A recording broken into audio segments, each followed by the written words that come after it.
Doy la bienvenida a todos nuestros participantes de esta hora NEA, hoy miércoles 25 de noviembre, siendo las 18 horas. Agradeciendo la presencia de nuestros amigos de FEN, Organización Financiera Internacional, del COMSE. Nos alegra mucho la reciente integración a través de un convenio de colaboración con el COMSE. El piso 51, miembros de este distinguido club de negocios de Noricumbo and Partners, que somos pues ya más que hermanos, sí, somos pues prácticamente partners en muchas cosas. Y de la revista Mundo Ejecutivo, que también invita a sus asociados a que participen de este evento que hasta ahora hemos llevado a cabo puntualmente semana a semana. Y hoy tengo el gusto y tanto más después de haber platicado un momentito con él, de presentarles a un hombre con un currículum extraordinario y más que un currículum, con una actitud de ayuda, de apoyo y de compartir su conocimiento extraordinario. Él es Gustavo Moar Betancourt.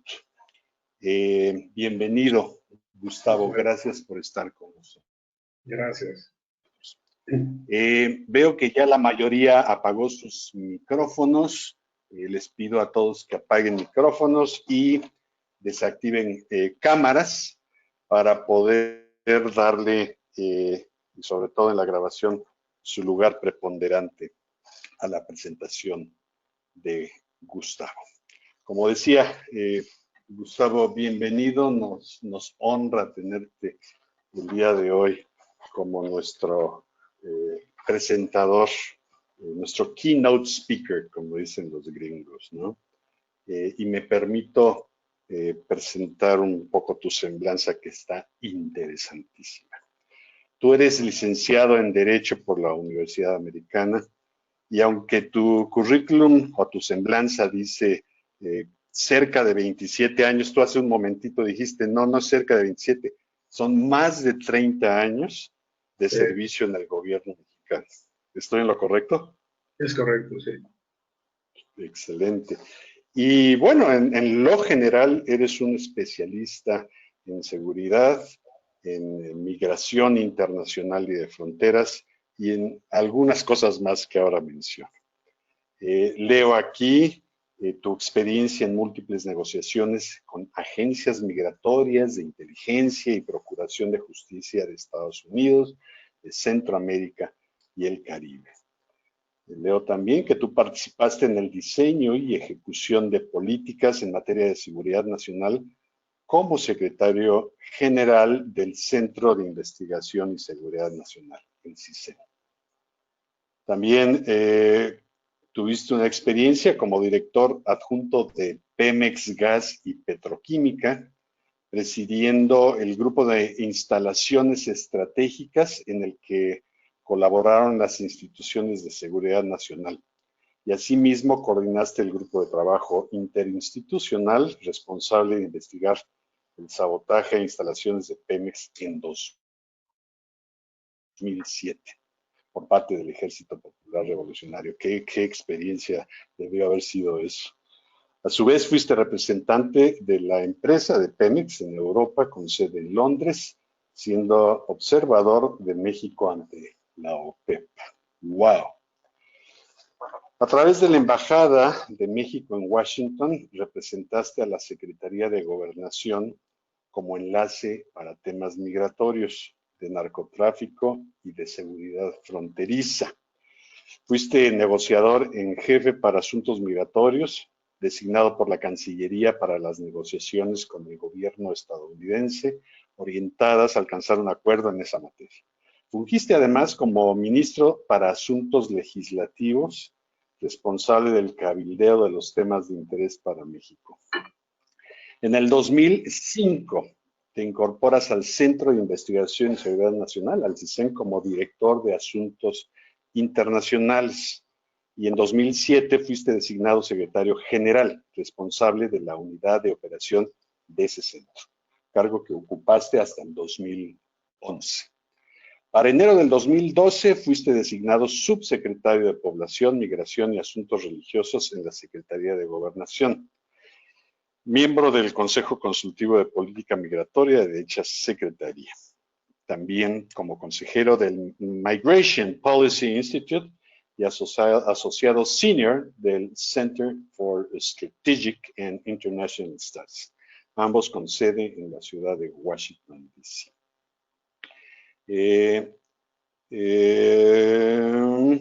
Fuiste durante 10 años, hasta 2013, representante en México para asuntos migratorios ante la Organización Económica para el Desarrollo, la OECD. Has dictado todas las conferencias del mundo y en el extranjero. Y actualmente, después de todo lo que he dicho, leo aquí que eres hombre libre, consultor. Y bueno, ahí te agarraron como director de Grupo Atalaya y sé que tus socios participan junto con nosotros de esta plática, que es Grupo Atalaya, una firma especializada en administración y prevención de riesgos. Y también eres socio fundador de Hyperion Solutions, que es una empresa especializada en la implementación de soluciones de seguridad con tecnología de vanguardia. Gustavo, no me queda más que decir wow y darte la bienvenida y agradecerte por todo lo que nos vas a platicar esta tarde. Te dejo el micrófono. Eres muy amable de acompañarnos. Hombre, Jesús, eres muy generoso con tu presentación. Me da mucho gusto estar con ustedes. Agradezco la oportunidad. Voy a tratar de orientar mis pláticas apoyándome en unas láminas que preparamos. Probablemente salga yo de pantalla y quede la pura presentación, pero lo hicimos y esta presentación la va a tener Gilberto y tú, Jesús, para que la puedan luego compartir con los que nos escuchan y ver con más detalle las gráficas y lo que decimos ahí, pero voy a ir rápido para tener espacio suficiente para preguntas y tratar de contestar dudas que quede con esta presentación. Como ven ustedes, el título que escogimos está vinculado con este fenómeno de sanidad que estamos sufriendo todos en el mundo realmente, que es la pandemia derivada del virus de COVID-19, y quisimos vincular qué pasa en México entre la pandemia y con los niveles de inseguridad y violencia que hemos venido sufriendo pues ya desde hace varios años. ¿Cómo se intercalan? ¿Qué ha implicado la pandemia en términos de delincuencia, de delitos, de riesgos? ¿Y cuál es la perspectiva? ¿Y qué pasa con lo que llamamos ahí la nueva normalidad? Vamos a tener que acostumbrarnos varios años a vivir con esta cuestión del COVID y la salud pública y cómo eso afecta nuestros procesos cotidianos, nuestra forma de vivir, las empresas que administramos, los trabajadores que ustedes tienen, y todo eso involucrado en un contexto nacional que ya lleva muchos años de violencia, de inseguridad, de extorsión, de delitos cometidos del orden común y del orden federal, y que no obstante estos 2 años de este gobierno y los anteriores del presidente Peña Nieto y de los anteriores con el presidente Calderón, pues ya el país ya lleva más de una decena sufriendo muy fuertes índices de inseguridad y de violencia, a la cual lamentablemente nos hemos como tenido que entre resignar y acostumbrar y a vivir con esa preocupación de que nuestros hijos salen en la noche, de que un viaje en carretera es un riesgo, de que tenemos cada día conocimiento de amigos o parientes que sufrieron un asalto en la calle, un retén ilegal en la carretera, etcétera, etcétera. Entonces, en ese contexto, viene la pandemia este año, ¿y qué significa? ¿Y qué significa? ¿Y qué escenarios prevemos? Y sobre todo, ¿qué podemos hacer? Nosotros preparamos esto no con la idea de darles una plática de doctrina o de teoría de seguridad, sino aterrizarla para que cada uno que nos esté escuchando se lleve algo que trate de aplicarlo en su vida y en su empresa.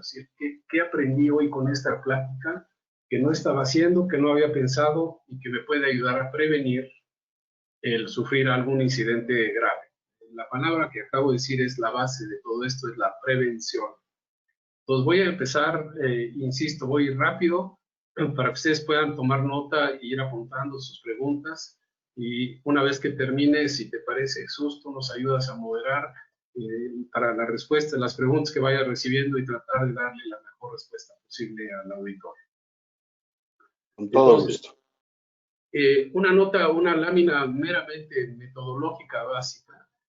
Como escucharon ustedes, yo trabajé en el Centro de Investigación y Seguridad Nacional, el CISEN, y Antonio, que está junto a mí también, y en las entidades de todo el mundo, esta es la manera en que se analizan los casos, ¿no? Es un ciclo de inteligencia que se le conoce, en donde tú tienes una especie de proceso que sigues para entender dinámicas delictivas o de riesgo, como puede ser el EPR en México o el Cártel Jalisco o el Chapo Guzmán, en donde tú tienes un objetivo, tienes que planear qué vas a hacer, tienes que recolectar información, y esto es el eje y la médula de todo.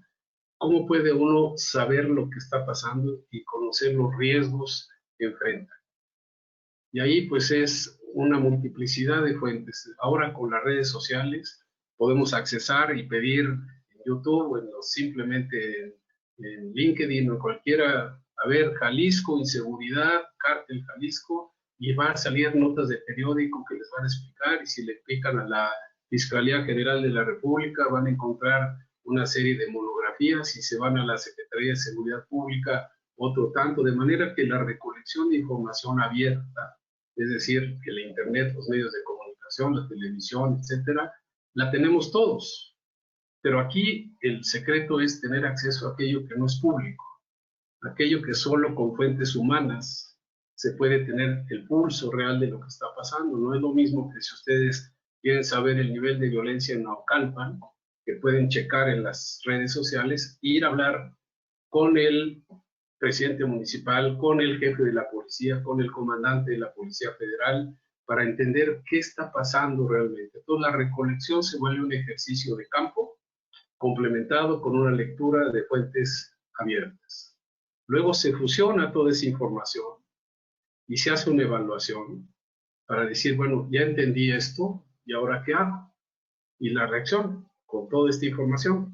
Y esta es la metodología básica. Y la inteligencia, cuando ustedes hablan, oigan, de que el gobierno no tiene inteligencia, no se refiere a que sean tontos, sino qué es lo que sabe la Policía de México, la Fiscalía General, el Ejército, la Marina, qué tanto saben del delito y de los delincuentes. Y aquí está graficado de otra manera, es la manera de generar esa inteligencia.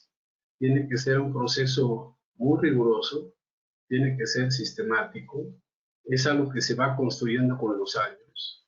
Es decir, si ustedes pudieran platicar o tienen algún conocido que es un general, un almirante, un comandante de la policía de muchos años, son gente que tiene un conocimiento de campo muy sólido, donde conocen el haber estado comisionados en Sinaloa o en Oaxaca o en Michoacán o en Guerrero, conocen qué es lo que está pasando ahí, quiénes son los grupos delictivos, qué vínculos tienen con presidentes municipales, con autoridades estatales o protecciones federales.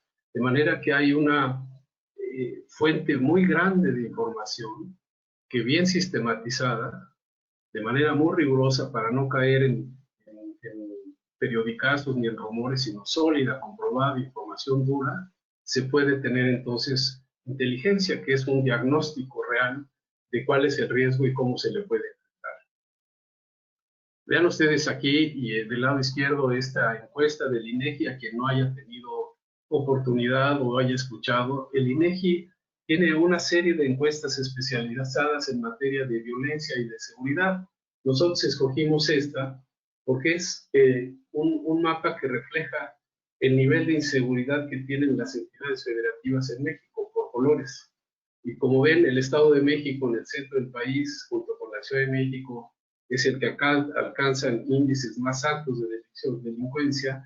Baja California, Sonora, Guanajuato, que ahora está cada vez más grave con lo del huachicol, Jalisco por el cártel que domina esa región, y Tabasco por el robo de petróleo, del huachicol famoso.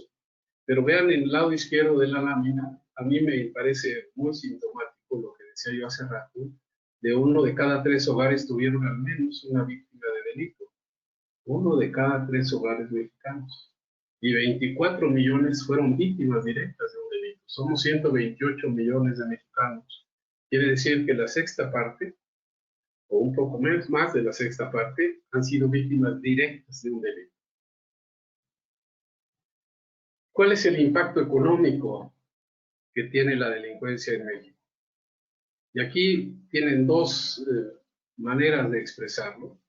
Del lado izquierdo es una cuantificación hecha de cuánto cuesta en promedio cada delito que aparece ahí, ¿no? Un robo de autos, un fraude, el robo a casa habitación, que parecen cifras menores, pero que multiplicadas por el número de eventos se vuelven una cantidad realmente muy espectacular. Vean del lado derecho las pérdidas causadas por el delito, son miles de millones de pesos. Entonces, si en 2017, que fue el pico, fueron 314,000 millones de pesos, más o menos 14,000 millones de dólares. De manera que no es menor el impacto de la consecuencia del delito en nuestro país. Y luego en las láminas amarillas o naranjas, ¿cuánto gasta México en combatir a la delincuencia y aumentar nuestra seguridad? Puede parecer mucho dinero, pero en realidad, en términos comparados, México es de los países que menos gasta en seguridad.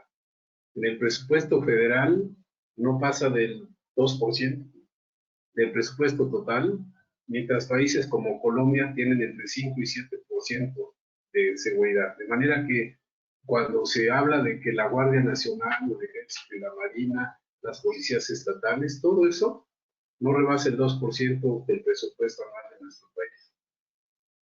Y aquí es donde se distribuye, como ustedes ven, comparado con varios países, tanto europeos como latinoamericanos, ¿dónde está México? Por ejemplo, en policía estamos muy por debajo del promedio.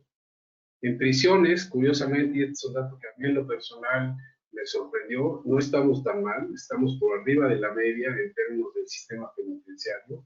Y más me sorprendió todavía el gasto del sistema judicial, en donde gastamos aparentemente más que el promedio, solamente nos gana Brasil y curiosamente República Dominicana, esto es comparado con el número de delitos, pero es realmente muy impresionante que si gastamos aparentemente tanto, el Poder Judicial y la experiencia que tenemos en promedio de los mexicanos cuando llevamos un caso al Poder Judicial es muy bajo. De hecho, de 100 delitos, el 3% acaba en una consignación formal ante un juez y el 93%, 97% queda impune. Y aquí, un poco ya entrando en materia de la pandemia y la coyuntura, como ustedes ven en esta gráfica, el patrón de homicidios dolosos no se ha alterado sustantivamente. Aquí con Locina, cuando preparábamos esta presentación, nos llamó la atención porque, no obstante el confinamiento y la disminución de la actividad económica, sigue habiendo una tendencia alta de homicidios violentos. El feminicidio, como lo habrán escuchado ustedes en los medios, sigue siendo una preocupación y un delito creciente en nuestro país. Es una vergüenza, pero tenemos de los indicadores más altos en el mundo en feminicidios. Y del lado izquierdo, pues queda claro que de los robos con automóvil, cada vez más son robos con violencia, lo cual también es una tendencia que debería de preocupar, porque a quien esté en el negocio de transporte y de logística podrá comentarnos si gusta qué experiencia han tenido en este año, en donde al menos algunos de los clientes que atendemos en Grupo Atalaya, pues nunca habían tenido tal cantidad de robos en sus sistemas logísticos de distribución como este año y el año pasado. Y lamentablemente muchos de estos robos ya no solamente llevarse la mercancía, sino que ha implicado a veces violencia contra el chofer o los trabajadores que van en el camión, en el transporte, de manera que hay una tendencia, pero ya muy clara, de que el delincuente está usando cada vez más violencia. Esto puede explicarse en parte porque han surgido nuevos grupos delictivos, menos experimentados que la delincuencia organizada, donde se pone más nervioso el asaltante y recurre a la fuerza con más facilidad. De ahí la importancia de capacitar y hacerle conciencia a nuestros trabajadores de cómo reaccionar ante una amenaza de este tipo para evitar un daño mayor. Aquí está el robo a negocios, es un poco lo mismo, pero vean ustedes, desde el primer contagio hasta lo que es ya la nueva normalidad en mayo de este año, los delitos de robo a negocios se mantuvieron bastante altos. El robo en casa habitación aparentemente bajó, pero sigue siendo muy alto. Y empezó a subir otra vez, es decir, bajó un poco en abril, pero la tendencia ya para el mes de septiembre, de abril a septiembre, como ven, claramente se ve ya otra vez una tendencia alcista. Y aquí está lo que decía yo, el transporte de carga. Probablemente la falta de actividad económica explique que en términos netos haya bajado un poco el asalto, transporte de carga, pero como les digo, en términos de lo que nosotros tenemos con nuestros clientes, son robos más violentos, con menos profesionalismo. Y luego esta lámina que dudamos mucho en ponerles, pero que realmente es un delito verdaderamente ignominioso, que es algo que de repente se menciona en los medios y se hace mucha demagogia con esto, pero vean ustedes el crecimiento que ha experimentado el país en 2019 de casos de pedofilia. De 15 en 2019, llevamos en la mitad de 2020 262 casos. Y seguramente el número real es mucho mayor, porque es un delito especial en donde muy poco se recoge. Pero es realmente algo muy preocupante y muy grave que tengamos una tendencia tan brutalmente hacia la alza en este tipo de delitos, que puede explicarse en parte por el confinamiento de familias y de grupos sociales, en donde pues está la convivencia con los niños que son víctimas de estos abusos, el hecho de que tengamos niños y niñas asesinados diariamente en México, el número de 7, creo que en términos de mujeres son 10 mujeres al día las que son asesinadas con violencia en México, y la pornografía que se aumenta en términos porcentuales, en realidad lo que es la pornografía infantil, que es otra vez el hecho de que mucha gente está en sus casas, está recurriendo a este tipo de medios electrónicos para ver o ver actividades ilícitas, por lo menos de baja calidad o nula calidad moral, ha incrementado mucho. Y a mí, les reitero, el tema de la pedofilia es un tema que el país tendría que poner mucho más énfasis para combatirlo. Aquí, la percepción, fíjense qué curioso, y aquí sí me gustaría pedirles a los que nos están escuchando que nos pudieran comentar si esto les parece correcto o no, pero son datos duros del INEGI. Octubre de este año, o sea, es bastante reciente. Y no obstante lo que ya comentamos, el número creciente de homicidios y demás, la percepción de la gente es que hay menos inseguridad ahora que desde 2015. Y vean ustedes del lado derecho los municipios más inseguros y los menos, que eso ya lo sabíamos, como Mérida, o La Paz, o San Pedro Garza en Nuevo León, Monterrey. Estos tres municipios históricamente han tenido niveles de delincuencia muy bajos. Si hay algún espectador de nuestra presentación de Mérida, no me dejará mentir, Mérida goza desde hace muchos años de una estadística de seguridad semejante a Suiza. Es decir, Mérida es la ciudad de las ciudades más seguras del país. La Paz, curiosamente, no obstante el flujo turístico y la presencia de organizaciones delictivas, también tiene un índice muy bajo de inseguridad.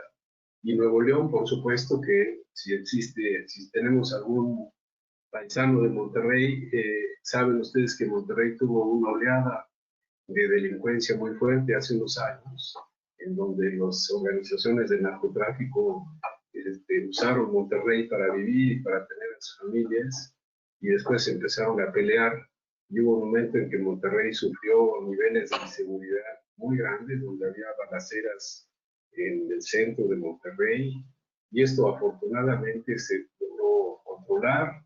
La gente, los delincuentes se fueron de la ciudad, y hoy de nuevo, por lo menos en la zona de San Pedro Garza, pero en general en Monterrey, tienen una situación de inseguridad bastante aceptable.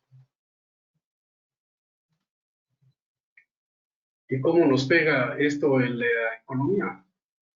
El lado izquierdo es simplemente datos del INEGI, y ustedes lo conocen mejor que yo. El impacto es brutal recesivo en la economía. Es hasta ahorita el PIB menos 8%, probablemente acabemos decreciendo 10% en 2020. La pérdida de empleos es muy grande. Aquí pusimos entre marzo y julio, pero según los datos oficiales se han perdido casi 6 millones de empleos, o gente que ha pasado a la economía informal, la cual también se ha visto reducida, que es algo muy preocupante y muy gráfico del nivel y del impacto que ha tenido la pandemia en la actividad económica del país. Es decir, y esto es una opinión personal, la ausencia de mecanismos de apoyo financiero, fiscal de parte del gobierno hacia la pequeña y mediana industria, como lo han hecho muchos países europeos, como lo ha el mismo Trump, promovió con el Congreso una ayuda extraordinaria financiera directamente depositada en las cuentas de los americanos para mantener el nivel de consumo y ayudar a pequeñas y medianas empresas y a las economías familiares. En México, yo no entiendo por qué, pero el gobierno federal no ha querido hacer nada que se acerque a eso, y el impacto pues es devastador, ¿no? Las proyecciones económicas del Banco Mundial, del BID, del Banco de México, para que la economía mexicana de 2018 la volvamos a tener, nos vamos a tardar por lo menos 5 o 6 años más. De manera que al final del gobierno actual, en 2024, la economía mexicana va a estar en los niveles de 2018, es decir, cero crecimiento en 6 años. Eso tiene un impacto directo en el empleo, por consecuencia en el desempleo, en la caída del valor relativo de los salarios de los mexicanos, y sobre todo impacta, repito, a la pequeña y mediana empresa, en donde están el 80-90% de los empleos en México. Entonces, sí, la pandemia tiene un efecto de salud que hay que cuidar. Sí es correcto aparentemente tener una política de confinamiento y de reducción de circulación y movilidad que naturalmente impacta a los negocios, hay menos consumo, pero el hecho de que en México no tengamos un respaldo, un apoyo extraordinario del gobierno federal, algunos gobiernos estatales han reaccionado bien para subsidiar directamente y paliar este decrecimiento económico. En mi opinión, es un acto que no entiendo por qué, la lógica, pero que ha sido devastador en la economía. Y bueno, todo este panorama que pues no es nada alentador, y que nos hubiera gustado tener un poco más de elementos optimistas. Y bueno, ante esto, ¿qué hacemos? Es decir, ¿qué les podemos sugerir? ¿Qué es lo que hemos apoyado a algunos de nuestros clientes? ¿Qué les decimos de qué se puede hacer?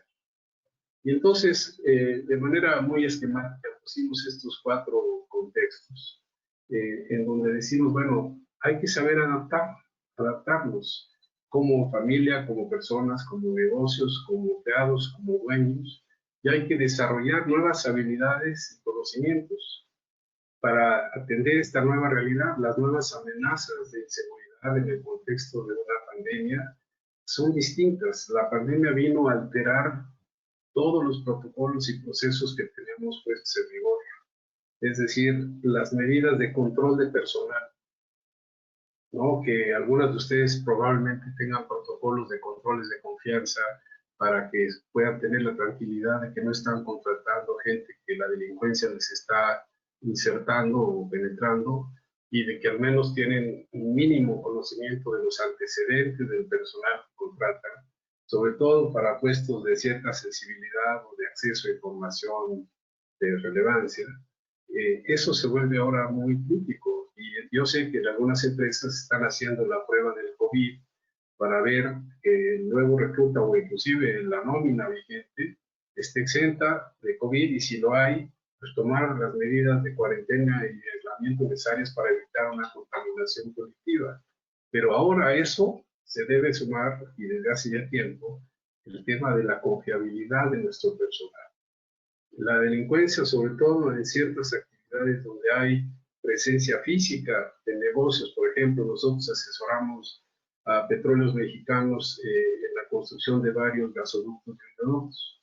Y cuando pasa la obra por zonas que hay grupos delictivos, hemos comprobado que inmediatamente penetran la obra con gente de ellos y informantes que se contratan a niveles bajos de trabajos básicos, manuales, pero que están informando a los jefes si hay dinero, si hay material, los horarios, si hay bodegas, etcétera, etcétera, de manera que pueda verse la oportunidad de hacer un robo o hacer un secuestro. Bueno, eso que lo hemos vivido nosotros apoyando a Pemex para ver cómo tratar de filtrar y mantener vigilancia en el personal para evitar tener ahí halcones, pues hoy se vuelve muy importante porque la confiabilidad de la salud de los trabajadores y la confiabilidad de la honorabilidad de nuestros trabajadores van mano a mano. Esto del lado izquierdo de evaluar y dar seguimiento al contexto de seguridad permanentemente, esto es algo que nunca se puede aflojar el ritmo. Es decir, una vez que se tiene conciencia de que hay un riesgo, de que la instalación o el personal puede ser objeto de una extorsión o de un ataque, y que tenemos ciertos protocolos y medidas de prevención, eso se llegó para quedar. Es decir, yo me temo que este ambiente de inseguridad que hemos descrito brevemente va a tardar muchos años en México. No es algo que ni es culpa de este gobierno, tal vez ni del anterior, ni del anterior. Fue la acumulación de la ausencia del desarrollo de instituciones especializadas en seguridad y procuración de justicia o de orden y ley, de law and order. Es decir, por lo menos en mi generación, la policía nunca fue y sigue siendo de alguna manera no confiable.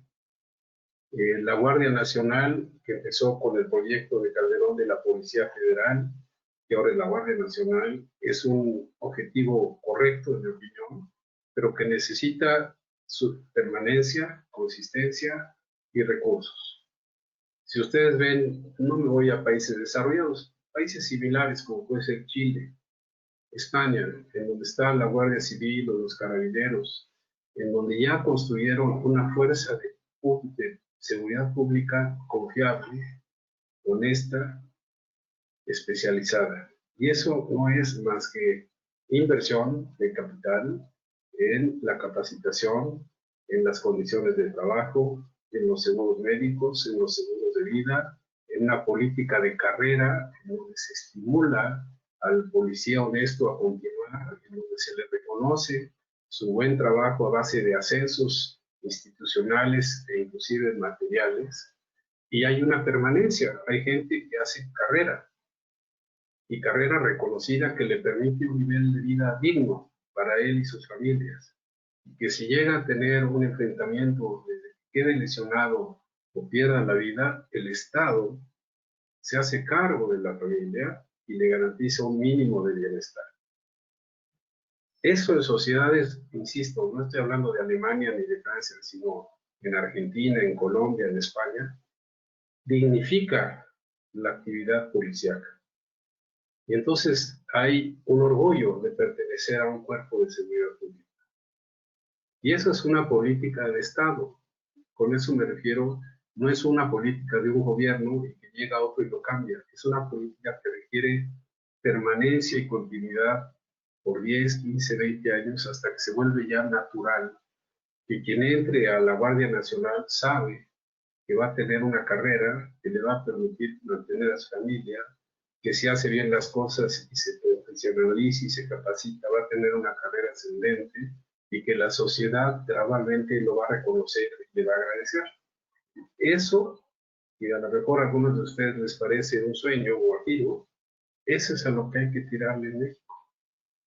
Por eso, cuando decimos ahí, más vale prevenir que castigo, el énfasis nuestro, y lo hacemos con nuestros clientes, es más que nada tienes que prevenir que te pasen las cosas. Tienes que saber cómo reaccionar como empresa, como familia y como persona.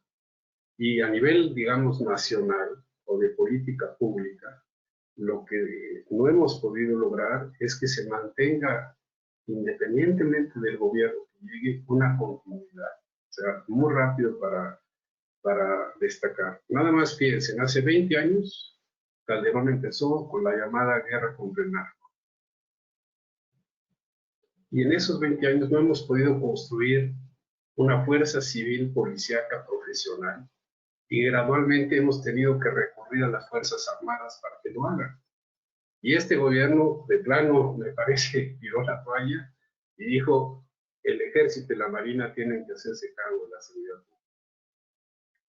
Probablemente sea realista y pragmático ante la ofensiva de la delincuencia y el nivel de delitos que se cometen en el país, pero es un error estratégico no continuar con el esfuerzo de ir construyendo una fuerza civil, una policía federal, capaz, profesional, confiable, honorable, que eventualmente tomara el control de la seguridad, apoyada entonces por el ejército, pero el ejército y la marina no están entrenados para eso, no es su vocación.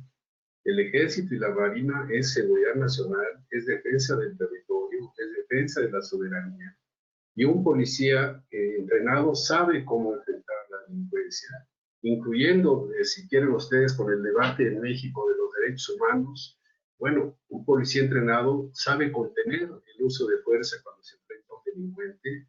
El soldado y el marino están entrenados para matar, no para detener, no para levantar un acta circunstanciada, no para presentar una investigación ante el Ministerio Público. Eso lo debe hacer la policía. Entonces, en resumen, nosotros como visión de política pública tenemos que insistir como ciudadanos en que queremos tener una policía civil confiable. En lo personal y en los negocios tenemos que hacer nuestro esfuerzo para prevenir la penetración de la delincuencia y confiar en que hemos hecho todo para evitar que nos infiltren y hemos capacitado a nuestro personal para saber cómo reaccionar en caso de que tengan un encuentro con el grupo delictivo.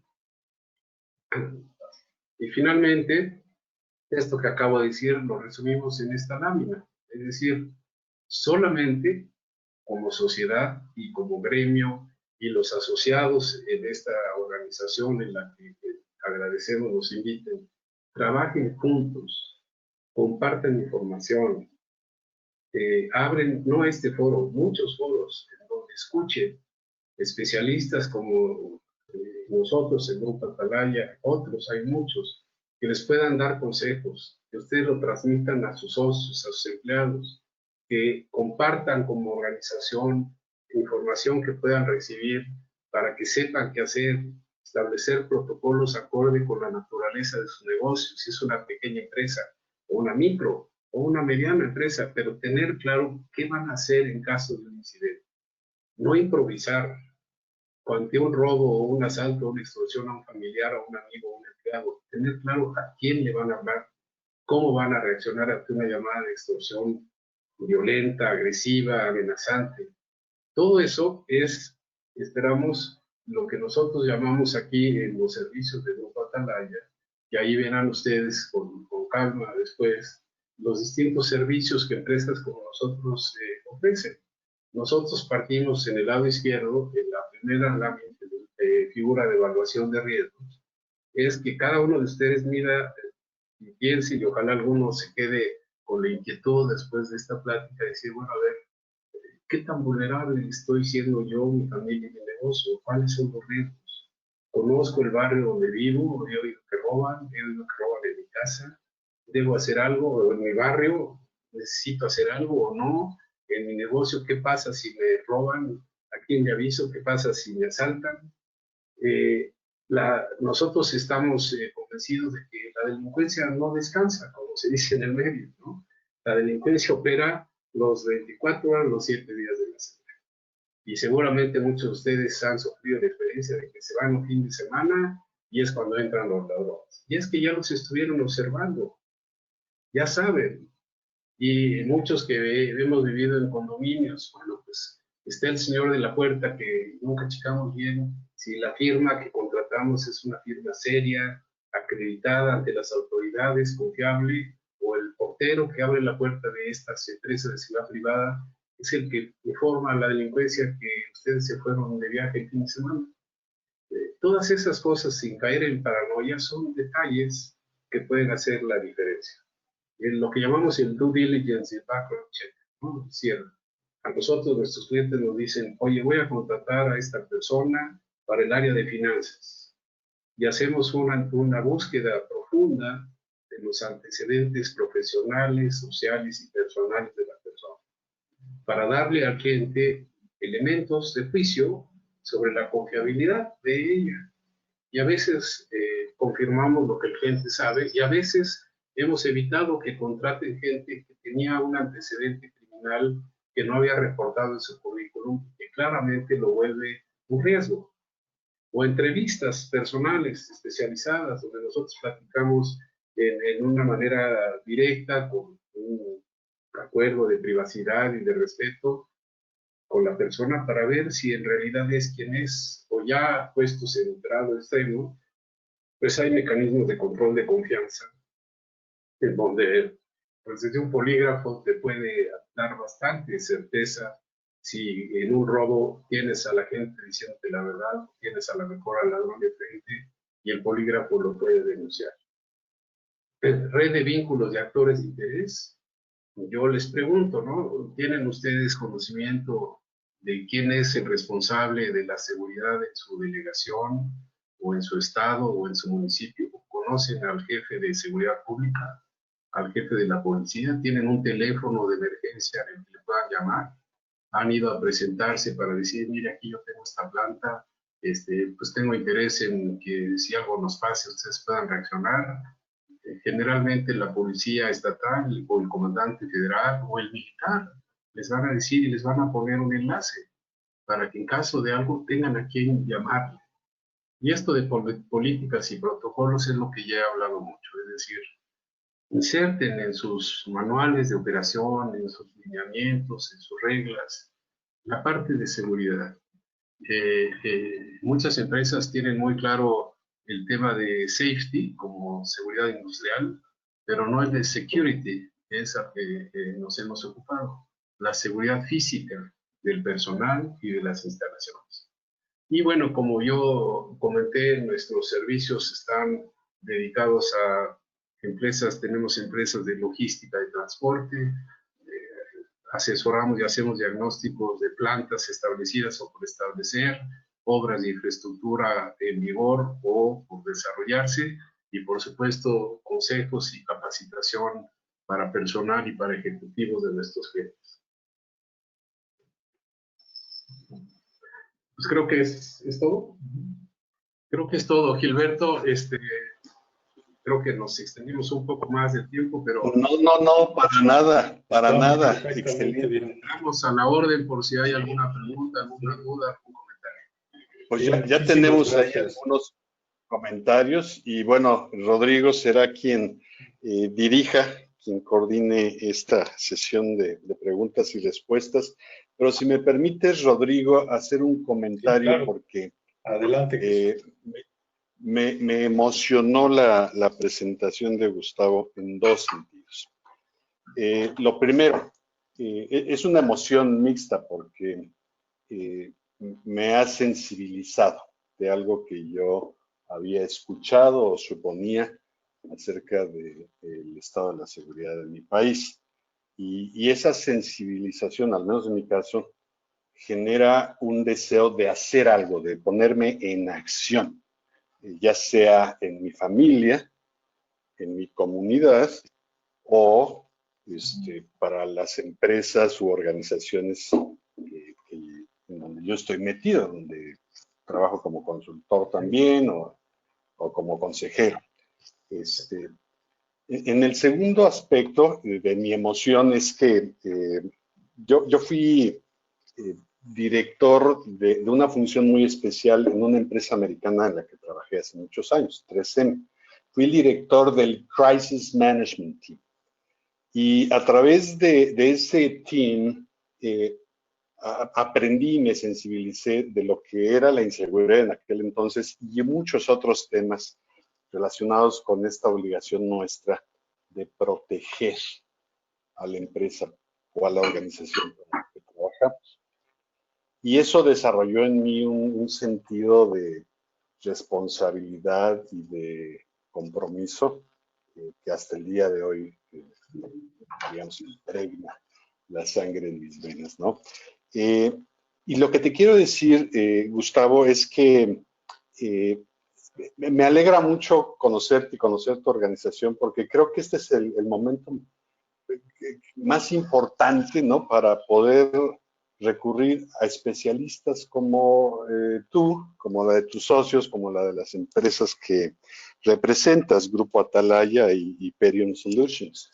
Y solo pues recomendar que más allá del contexto institucional, corporativo, empresarial, pues también nos enseñes a hacer algo por las comunidades, ya mencionaste algo al respecto, y también por las familias. Hay familias, digo, más ricas que otras, pero todas tenemos cosas que proteger, empezando por nuestras propias vidas. Con esto lo único que quiero decir, Gustavo, es gracias por este tiempo valiosísimo. Y ahora sí, dejo el micrófono en manos de Rodrigo para que conduzca la sesión de preguntas y respuestas. Gracias. Muy amable, Jesús. Muchas gracias. Muchas gracias, Jesús. Gustavo, Gilberto y Antonio, muchísimas gracias por esta participación en nuestra hora NEA. Tenemos aquí varias preguntas de nuestro grupo y también yo tengo unas 7, 8 más por acá. Vamos a empezar por la que nos hace Ernesto Hanhausen, que pues ahora sí que entra directo y duro y a la cabeza y dice: a ver, México no quiere, no puede o no sabe resolver el grave problema de seguridad, ¿y por qué? Es una pregunta interesante, pero déjenme ver. México ha tenido históricamente un reto en acostumbrarnos a vivir como sociedad en el llamado famoso o muchas veces citado Estado de Derecho. Es decir, desde una violación de tránsito hasta un fraude bancario o un narcotraficante, en México existe un altísimo grado de impunidad que estimula o más bien no desincentiva a la comisión de delitos. Y esto es algo histórico. No hemos podido como sistema, como país, como sociedad, como gobiernos priistas, panistas, periodistas o morenistas, o desde siempre, no hemos podido lamentablemente desarrollar un sistema de procuración de justicia confiable y eficiente. Y estoy diciendo tal vez muy drástico, pero rara vez una denuncia que se presenta, ya no digamos ante la Fiscalía General, ante una Fiscalía Estatal, tiene un buen fin. Yo decía, el 97% de los delitos en México quedan impunes. Es una cifra, me parece, devastadora. Y eso ha creado una cultura de, ¿para qué voy a denunciar si no va a pasar nada? O peor aún, si voy a denunciar, capaz que me caen al rato unos agentes de la judicial y me sale peor el remedio que el daño. Y esto es algo histórico. Y esto es algo que la literatura, la doctrina, la teoría de seguridad pública dice que esto únicamente se va superando cuando la sociedad demanda de sus autoridades un mejor Estado de Derecho. Es decir, yo creo que si ustedes viajan o han tenido oportunidad de viajar a un país desarrollado, difícilmente se sabe si se le puede dar un soborno a un policía que te para por exceso de velocidad. No te atreves. No te atreves. Y cuando tú denuncias un crimen, un delito serio, muchas veces el delincuente es buscado, detenido, arrestado y consignado. Es decir, yo cuando trabajé en Washington, que tenía en relaciones con las agencias de inteligencia o con el FBI o con la DEA, le decía, no, es que aquí tenemos una filosofía de que así nos tardemos, si tú me matas a un policía, tú delincuente, me matas a un policía, así me tarde 10, 15 años, te voy a agarrar y te voy a consignar. Y eso ha ido creando una cultura de no violencia frente a la policía. En Inglaterra, por ejemplo, la policía no va armada. Así es. Yo trae un radio, radio, un bastón y a veces un spray de pimienta, pero no traen armas. Sí. Y eso se ha ido generando la cultura en la delincuencia inglesa, que ellos tampoco traen armas. Entonces, si yo te agarro, correrás, a lo mejor me pegas, a lo mejor te me vas, pero no hay balas. Ese es un valor entendido en la sociedad. Esos dos ejemplos que pongo, si uno los traslada a la realidad mexicana, más allá de juicios de valor o juicios políticos, estamos muy reservados en eso. Por eso la pregunta es, o la respuesta es un proceso de cultura social, de desarrollo institucional, que solo se va a ir haciendo con exigencia de la ciudadanía. Pero mira, Gustavo, por ejemplo, hablando exactamente de este proceso, hace unos años que tuvimos hace 6 años que fue el lamentabilísimo caso de Ayotzinapa, ¿no? Bueno, a ver, voy a poner ese ejemplo porque es un ejemplo que yo uso mucho aquí con mi familia, con mi esposa, mis hijos y demás. Si desde que los estudiantes estos de Ayotzinapa se roban el primer camión, los paran, ¿sí? Pero los paran por robarse un camión, no por lo que pasó después. ¿Me explico? No porque se robaron el camión equivocado que estaba cargado de drogas, sino nada más por robarse un camión. Si ahí los paran, no pasa lo demás. No se pierde ni un joven, ni desaparecen 43, ni nada. El problema es que aquí nunca les ponemos la raya. Entonces, está bien que se roben los camiones, está bien que después tomen la carretera, está bien después que tomen la caseta, y la policía se queda pues, viendo o milando como el chinito. Y entonces, mientras no se cumpla la ley, ¿cómo va a haber seguridad? Y luego, para acabar de complicar las cosas, tenemos un presidente que dice que si te secuestran es tu culpa, ¿no? Y eso lo tengo en video, ¿no? Yo sí te puedo decir que me parece que estamos viviendo una situación que es una desgracia nacional, ¿no?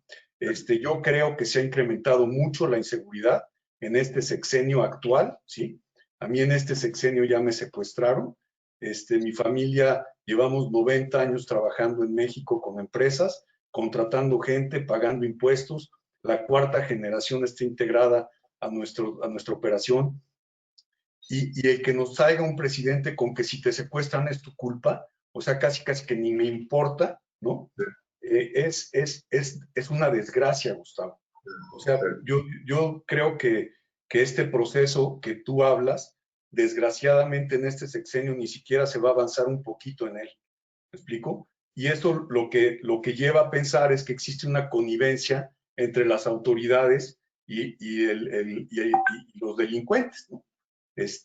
Porque ahí me queda muy claro, yo he vivido muchos años en provincia y cuando tú ves que en cierta región del estado en el que vives o en el que trabajas o lo que sea, de repente empieza a haber un incremento en los índices delictivos y demás, todas las veces se ha comprobado que hay connivencia con la autoridad. Todas. No ha habido ni una en la que nada más era la banda muy fuerte, no es cierto. La banda se asoció con la policía y llevaron al pueblo entre las espuelas, ¿no? Entonces, yo de veras estoy muy triste porque este gobierno actual a nivel federal creo que no está haciendo nada por adelantar en ese proceso del que hablas, que es tan necesario para nuestro país, ¿no? Pero en fin, a ver, si me permites, te hago la pregunta de Diego López, que Sí. nos tiene por aquí. Dice, mira, hace un año, quizá una pandemia se veía lejos para México en materia de seguridad nacional. Digo, para México y para el mundo, hace un año. Ahora sí que lo de la pandemia nos sonaba al siglo pasado, ¿no? Pero bueno, dice, ¿qué amenazas y riesgos debemos tener en el radar como país y como empresas que haya generado la pandemia?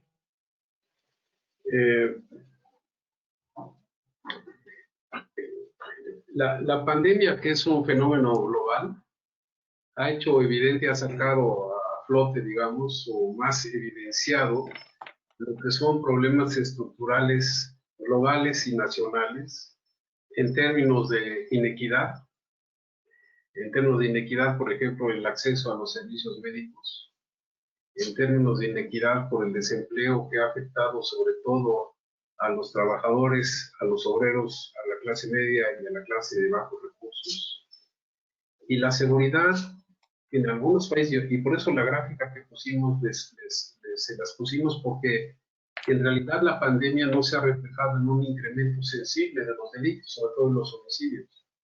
Se ha reflejado en particular, por ejemplo, en robo de transporte, aunque no mucho, porque es natural que la delincuencia se quedó con la sociedad confinada, se quedó, digamos, dueña del territorio. Tengo un cliente en Quintana Roo, en donde había, en Cancún en particular, donde ustedes saben que había o hay niveles de violencia muy fuertes, porque los grupos delictivos de delincuencia organizada se estaban peleando la plaza por el turismo, por los hoteles, por los antros, por el consumo de drogas tan fuerte que hay en esa región.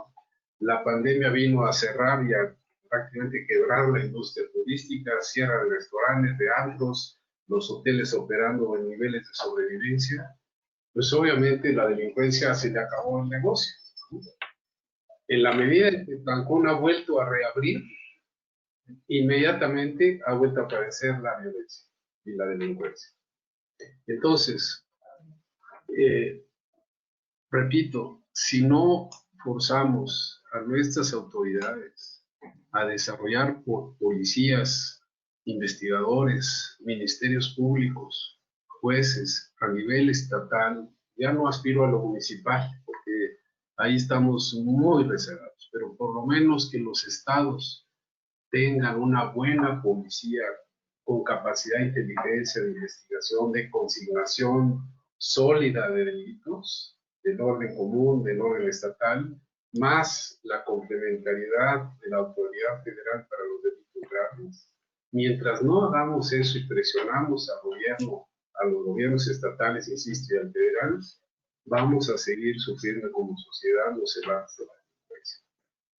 Yo no tengo duda de que lamentablemente eso va a ser la constante durante mucho tiempo.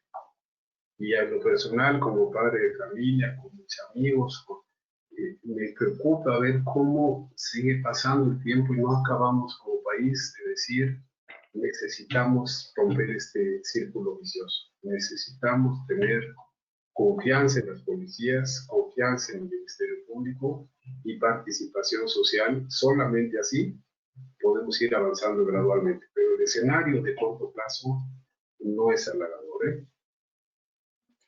Así es, y esto viene con la siguiente pregunta que nos hace César Barrios, que nos dice, ¿qué escenario es posible esperar a unos 4 años más?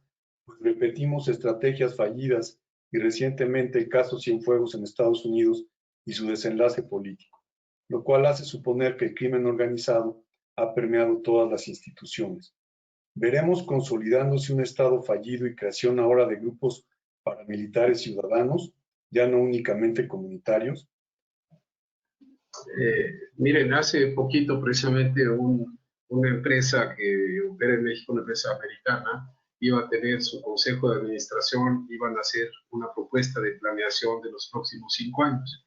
Y el director de la empresa tiene una inversión, repito, en México importante, importante y me dijo, a ver, Gustavo, ¿cuál es tu visión de México en 2024? ¿Cómo ves la cosa? Pues yo tengo que decirles si le metemos más dinero, si no, si crecemos, si no, ¿cómo sientes? Porque no es digamos, para sentirnos tranquilos, pero es un fenómeno global. Están experimentando esto en muchas partes, pero en el tema mexicano la seguridad es muy relevante. Y yo le decía, mira, sin alarmismos, y mucho menos sin partidismos políticos ni ideológicos, yo me temo que 2024 México va a ser un país más pobre, más fragmentado socialmente, y quiero pensar no con mayores índices de inseguridad y violencia, pero no mucho mejores, sino es que iguales a los que ya tenemos, que son muy altos. Es decir, si las proyecciones económicas del Banco de México y del Banco Mundial y demás son ciertas, de que no podemos esperar un crecimiento positivo en los próximos años, que si bien nos va, será del 1 o 2% el año que entra y así, pero que el sexenio en general es tasa 0 o 1%, eso implica, entre otros muchos efectos, un desempleo creciente. Y no es que el desempleado automáticamente se vuelva delincuente, pero pues si ya no tienes ni qué llevar para comer, pues algo vas a hacer. Entonces, por lo menos, se presta para una mayor tentación de recurrir a la delincuencia. Entonces, yo creo que si el gobierno federal, el presidente, si su gabinete de seguridad, si las Fuerzas Armadas y la Marina no le hacen ver que navegar así como vamos sin grandes cambios e inversiones en este tema, el panorama no es alentador. El presupuesto 2021 se mantiene igual en términos de seguridad. No hay una señal de que el tema les preocupa. Como dicen en Estados Unidos, the priority that is not in the budget is not the priority. O sea, lo que no está en el presupuesto no es prioritario. Sí. Y yo me temo que el presupuesto de seguridad pública para el año que entra está igual que el de 2020 y eso es una mala señal, porque la lectura entonces en el gobierno es que no vale la pena invertir más en esto y que ahí la vamos a llevar. Y bueno, pues si tenemos 100 homicidios diarios, pues vamos a tener 100 homicidios diarios en 2021, que es una locura. Es decir, más de 30,000 homicidios violentos en un país es un dato escalofriante en cualquier parámetro, en un país que no está en guerra, se supone, ¿no?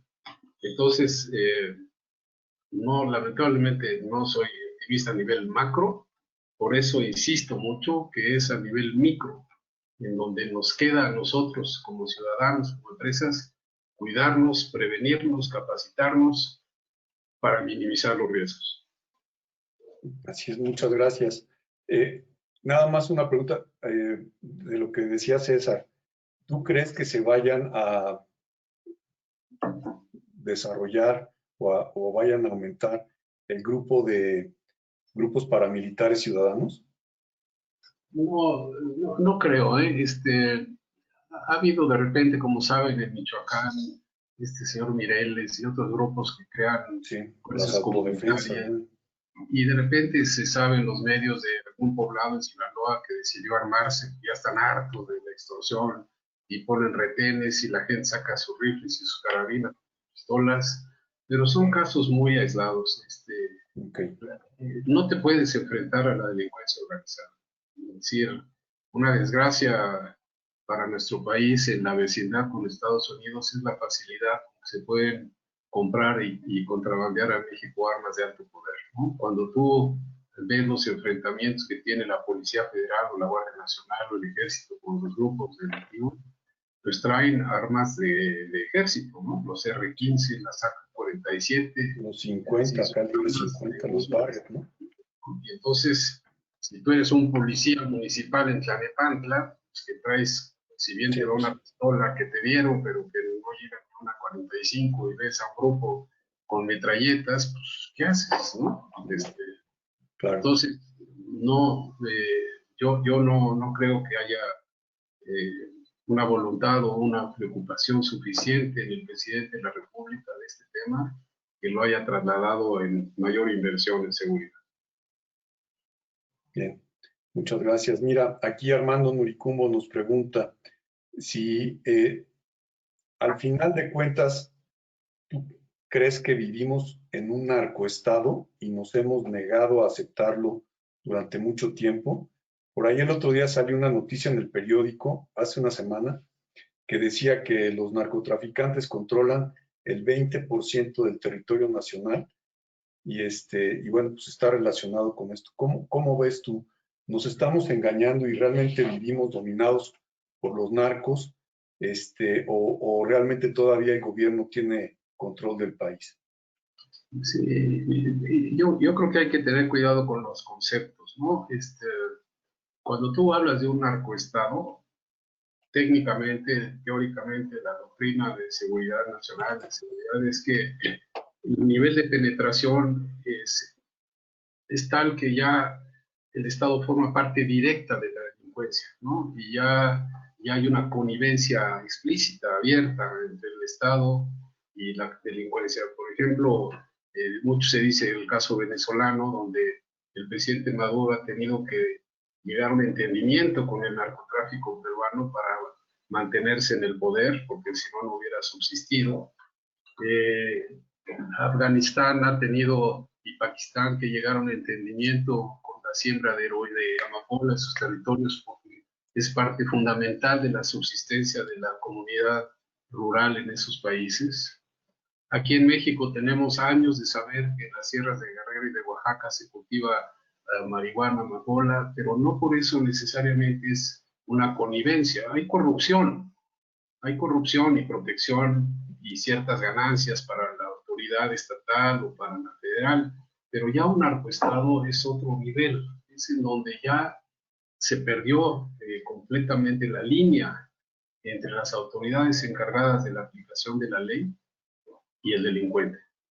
Aquí hay una mezcla de ineficiencia, corrupción, incapacidad material, incapacidad institucional, falta de recursos, que explican por qué el gobierno no puede hacer más en contra de la delincuencia. Y el surgimiento de grupos de seguridad privados es algo que no veo yo como un fenómeno generalizado, pero cada vez más, pues ustedes lo saben, las empresas están recurriendo a seguridad privada porque no confían en que la seguridad pública les va a resolver su problema.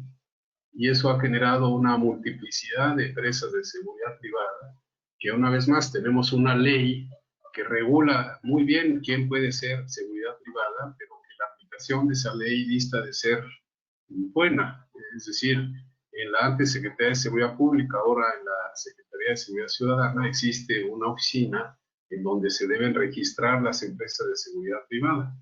Y si uno lee que hay una ley explícita que establece los criterios, los requisitos para que puedas tú poner una empresa de seguridad privada, y es muy exigente. Y si quieres tener armas, todavía más exigente. Pero en realidad, cuando uno ve los guardias de seguridad, como decía yo, que hay en muchas empresas, en realidad son porteros disfrazados de agentes de seguridad, no están entrenados. Muchos de ellos obviamente no traen armas y por ende son muy vulnerables ante la delincuencia, desde que los extorsionen cuando lleguen a su casa hasta que llegue un comando armado a una planta en la noche y pues tienes dos vigilantes sin armas, a veces sin teléfono, pues, son totalmente frágiles, ¿no? Entonces, en resumen, no creo que se generalice o que crezca grupos de armados privados y el negocio de la seguridad privada requeriría una vigilancia y monitoreo y exigencia de la autoridad mucho mayor que la que existe hoy. Sí, ahora, si tenemos, vaya, ahora sí que volviendo a situaciones concretas, ¿no? De que el mismo presidente dijo que él mandó soltar a Ovidio Guzmán, por un lado, luego lo vemos que va a comer allá a Sinaloa y saluda muy cordialmente a la mamá del señor Guzmán Loera, y después en una entrevista se le sale decirle el Chapo y le pide disculpas por haberle dicho Chapo y en vez de señor Joaquín Loera, no sé qué. vaya, ¿qué señales nos está mandando ahí el presidente sobre sus relaciones o su cercanía o esto con uno de los cárteles los más potentes que existen en México y posiblemente en América? Mira, me lo pones difícil ante una audiencia que pues es muy amplia, pero voy a ser lo más franco posible. Yo creo que el presidente tiene un dilema personal de sus convicciones religiosas y morales del no uso de la violencia, ¿no? Y de él, como lo dijo, él no quiere volver a la guerra de Calderón, ¿no? Y por ende eso lo ha traducido en gestos como los que dices, ¿no? De que él es un presidente pacífico. Pero una cosa es esa y otra es que distinguiera la necesidad de usar lo que es reconocido el uso legítimo de la fuerza por parte de la autoridad para defender la seguridad de los ciudadanos. Y el uso legítimo de la fuerza puede implicar o implica desde el enfrentamiento armado, el rechazo a la delincuencia y a los delincuentes. Yo creo que fue un error saludar a la mamá del Chapo y el tema de Ovidio, yo creo que fue un error.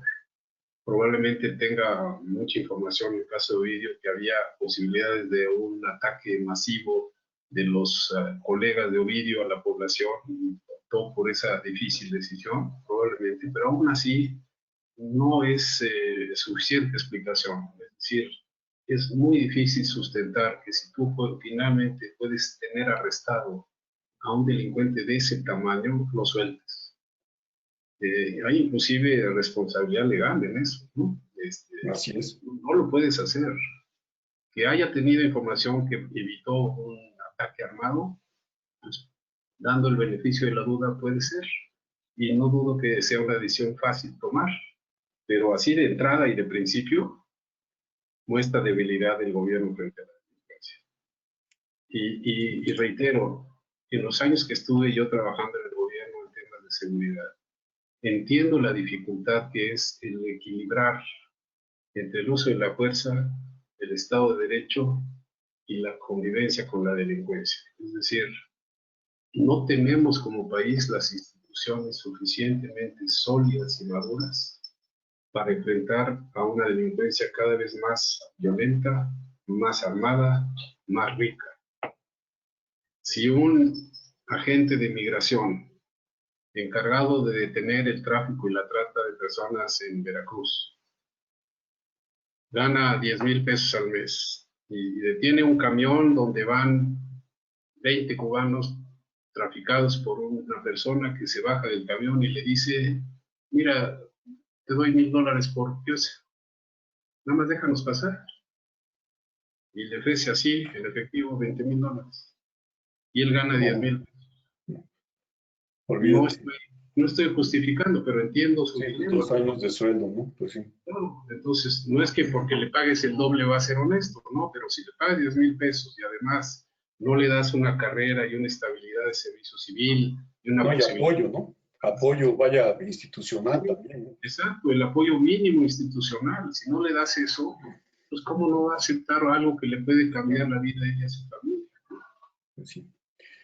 Ahora, esto conectado viene con el comentario que nos hace aquí nuestro querido Carlos Maureceta. Dice, aquí el grave problema que tenemos es la impunidad, ¿no? Dice que tenemos una justicia muy débil y su impartición también, ¿no?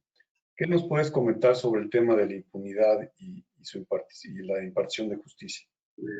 Yo creo que Carlos toca el tema, a mí me parece central de toda esta plática y de todo el dilema de la inseguridad y la con pandemia o sin pandemia, etcétera. Es el nivel, como digo, estadístico de casos consignados que concluyen una sentencia acusatoria y el delincuente en la cárcel es del 3% de todos los casos. Eso ya te dice todo. El delincuente sabe que si lo agarran, es muy difícil que llegue a ser sentenciado y menos que acabe en la cárcel. Hay miles de razones, desde problemas de armado de la carpeta de investigación, procesales, falta de capacitación del Ministerio Público, corrupción, amenazas. Entonces está el campo tendido para que el delincuente acepte que las posibilidades de quedarse muchos años en la cárcel son muy bajas, y eso incentiva a la comisión de delitos. Y eso, insisto, no es un problema exclusivo de México, es un problema que todos los países, como el nuestro, que tienen sistemas de procuración de justicia inmaduros, frágiles, subpresupuestados, se enfrentan. Gracias. Antes de pasar a la pregunta, bueno, a los comentarios que nos hace Rafa, que me parecen, Rafael Fernández Carrera, que me parecen buenos como conclusión, quisiera yo preguntarte si nos puedes dar un poquito de color sobre la situación del caso Cienfuegos. Digo, ha habido cantidad de teorías y de diferentes explicaciones, pero en el fondo, ¿tú cómo ves esto? Los americanos se lanzaron por su lado a sacar información, investigar a un general que fue secretario de la Defensa en México, y luego hacen esta aprehensión ahí rara ahí en el aeropuerto de Los Ángeles con todo y niños ahí alrededor, y luego de repente sin Saladini pues ya está de regreso en México. ¿Qué nos puedes platicar sobre el caso Cienfuegos? Es un misterio envuelto en incertidumbre, man. No cuadran muchas cosas, ¿no? No cuadra desde la acusación original de la DEA diciendo que lo tenían grabado y lo habían intervenido su teléfono y que se escribía con un delincuente de tercer pelo, hasta la manera en que es arrestado sin ningún aviso al gobierno mexicano.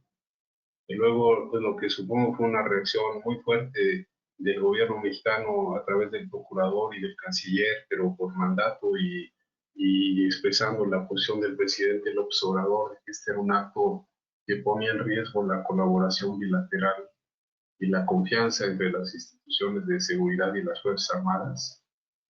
Fue generando una conciencia en Estados Unidos de que era demasiado alto el riesgo para lo que habían hecho, ¿no? Yo, de lo que he podido platicar con amigos míos en Washington que se dedican a estas cosas, es un caso sin precedentes en donde el fiscal general desiste de una acusación y lo deja no siquiera suspendido, retira los cargos. Y la jueza que estaba llevando el caso manifiesta su sorpresa y su molestia, porque cuando se consigna al general, se consigna un expediente que dio pauta para que se pudiera llamar a un jurado y empezar un proceso que en Estados Unidos no es fácil, de un juicio formal. Es decir, había pruebas o evidencias teóricamente suficientes como para al menos empezar un juicio. Probablemente ahí desestimar las pruebas, pero había bastante evidencia. En la decisión del procurador, como lo dijo, y quien no lo haya leído, se lo recomiendo si les interesa leer la manera en que fraseó su decisión, en donde dice: razones de interés de seguridad nacional y de política exterior nos llevan a retirar los cargos al general Cienfuegos. ¿Qué pasó ahí?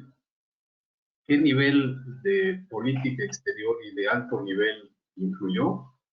Yo creo que fue muy serio al más alto nivel, y yo creo que la Casa Blanca, no sé si Trump en lo personal, pero digamos sus jefes de seguridad, el Consejo de Seguridad y el procurador dijeron, no vale la pena.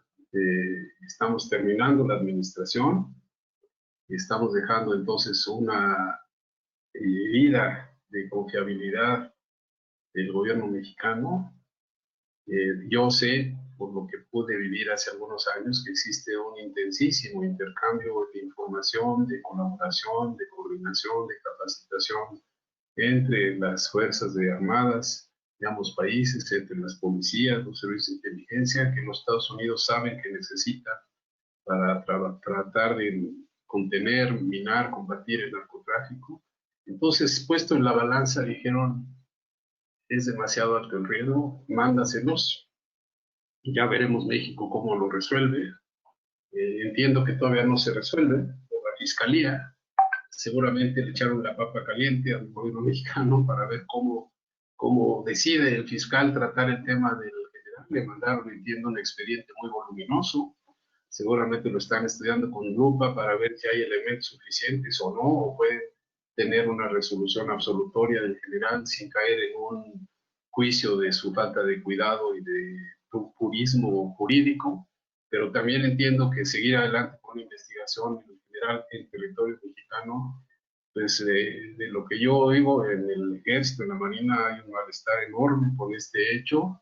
De apoyo al general Cienfuegos, que tiene el respeto de la nomenclatura castrense en el país. Y yo creo que para el presidente López Obrador va a ser un tema muy delicado de cómo tratarlo, porque por un lado, exonerar al general así nada más simple y llanamente puede exponerlo a que la DEA filtre un día en un periódico de Estados Unidos el expediente que tenía, y por otro lado, seguir una investigación, pues también es sentar en la silla de una investigación federal a un general exsecretario de la Defensa, lo cual a las Fuerzas Armadas no les va a hacer gracia. Entonces, es una situación francamente complicada que no va a tener una salida fácil. Sí, oye, y bueno, una pregunta más antes de la conclusión, hablando pues ya de estos temas, ¿qué piensas sobre el caso semejante, digamos, de García Luna, que pues, entiendo que todavía está detenido en Estados Unidos, ¿no? Sí, mira, ese es otro caso. Ustedes saben que los Estados Unidos no tienen amigos, ¿no? Nunca han tenido, tienen intereses, ¿no? Intereses. ¿No?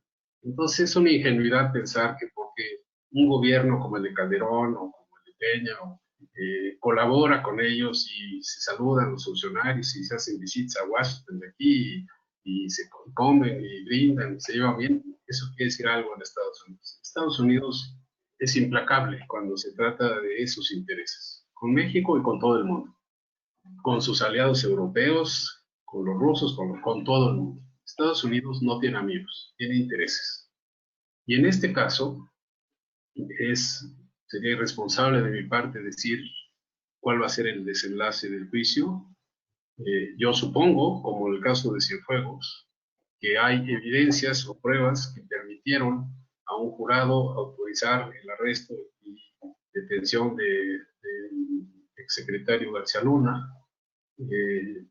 Todo está en el marco de la legalidad y de un juicio, pero es un daño reputacional muy serio a México, que sumado a lo del general, pues reitera en la opinión pública gringa, en la percepción gringa, que es un poco informada, pero se va con este tipo de noticias como diciendo, no, pues es que México es un país de corruptos y no tienen respeto a la ley, ¿no? Lamentablemente. Es un acto político, es un acto jurídico, es un acto procesal penal, y que ahí, pues, el destino de Liceo García Luna está en un jurado y en un juez y en sus abogados. Él se ha declarado inocente de todos los cargos. Pues vamos a ver, yo creo que ahí sí hay que ser muy cuidadosos en expresar cualquier opinión hasta Sí. que se ventile formalmente, ¿no? Correcto. No, pues sí, tienes razón y eso es lo más prudente que podemos hacer. Y luego, bueno, pues mira, la conclusión que me parece que la escribió nuestro mutuo amigo Rafael Fernández muy atinadamente, dice, al Estado se le olvidó que su principal función es garantizar la seguridad del ciudadano. Y a nosotros los ciudadanos se nos olvidó exigirle al Estado que cumpla con sus funciones. Nos hemos vuelto cómplices en este problema. ¿Qué nos puedes decir aquí? Yo no puedo coincidir más con Rafael, yo ya lo he mencionado varias veces. Sí, el Estado, su primerísima obligación es la seguridad de los ciudadanos, antes que otra cosa. Eso está muy en duda en México. Tampoco creo que el Estado, ni el de Calderón, ni el de antes de Fox, ni deliberadamente dejó esto y soltó completamente y es cómplice de lo que estamos hoy sufriendo. Pero tampoco el Estado hizo y tomó con toda la seriedad, perspectiva, responsabilidad, el tamaño del reto que se nos venía encima. Es decir, el diagnóstico que se tuvo en el gobierno del nivel de fortaleza de armas, de dinero, de penetración, de corrupción que los grupos delictivos organizados tienen en México, ahí sí hubo un descuido de medir al enemigo. Pero eso ya es historia. Hoy no queda otra más que combatirlos. Y ahí hay una enorme discusión de cuál estrategia es más eficiente. Y hay una enorme discusión sobre si esto militariza o no al país. Yo lo que creo es que estamos pagando el plato de muchas décadas de un descuido sistémico de las autoridades y de las instituciones de procuración de justicia y aplicación de la ley. Fuimos de alguna manera cómplices todos en no exigir a las autoridades y en evitar cumplir con la ley. Y del lado de la autoridad, a los 3 niveles de gobierno, hubo un enorme descuido, irresponsabilidad, miedo a realmente construir los aparatos, las herramientas, las instituciones para enfrentar una creciente delincuencia como la que hoy enfrentamos. Entonces, es difícil echar la culpa. Yo creo que todos formamos parte de la solución, pero por lo que estamos viendo, insisto, por los niveles de violencia que hay, es un reto que va a tardar México varios años en encontrar un acomodo razonable. No terminar la delincuencia, pero dominarla un poco más. Es decir, termino. Hace muchos años un director del FBI nos dijo, en Estados Unidos hay mafia, desde hace muchos años. Es famosa la mafia italiana, la mafia rusa, la mafia colombiana. Hoy hay mafia en Estados Unidos, pero hay reglas no escritas, en donde ellos saben que no pueden atacar a la ciudadanía, no pueden estar matando gente en Central Park o en la Quinta Avenida o en las... Están en los afueras y estamos tras de ellos. Y el pleito es ponerlos ante un juez y nuestra responsabilidad es ponerlos con suficientes elementos para que sus abogados no nos ganen y los suelten. Ahí estamos en Estados Unidos, pero no se acaba con la delincuencia, se combate permanentemente. Y si un país con la riqueza aquí en Estados Unidos, con los miles de millones de dólares que invierte en las policías federales, estatales y municipales, sigue hoy batallando contra la delincuencia en Estados Unidos, pues nosotros, ese es el escenario que estamos enfrentando. Bien. Pues Gustavo, ha sido un verdadero placer tener esta sesión de trabajo, de plática contigo.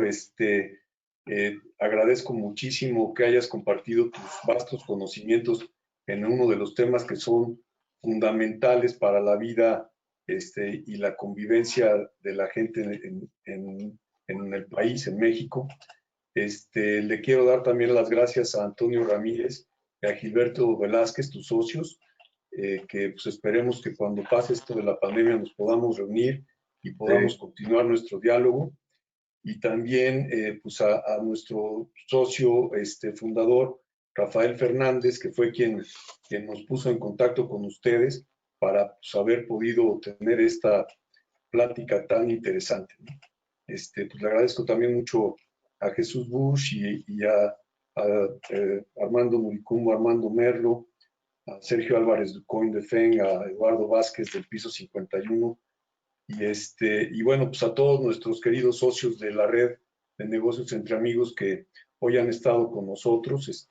Ha sido una plática pues, muy, muy interesante. Pues muchísimas gracias. Y bueno, pues, muchas gracias a ustedes. Tenemos Gracias. una tradición aquí nosotros, que les pedimos a todos, por favor, que prendan sus cámaras, que prendan sus micrófonos y que les queremos dar un fuerte aplauso por esta excelente plática, esta excelente conversación que hemos tenido esta tarde. Muchas gracias.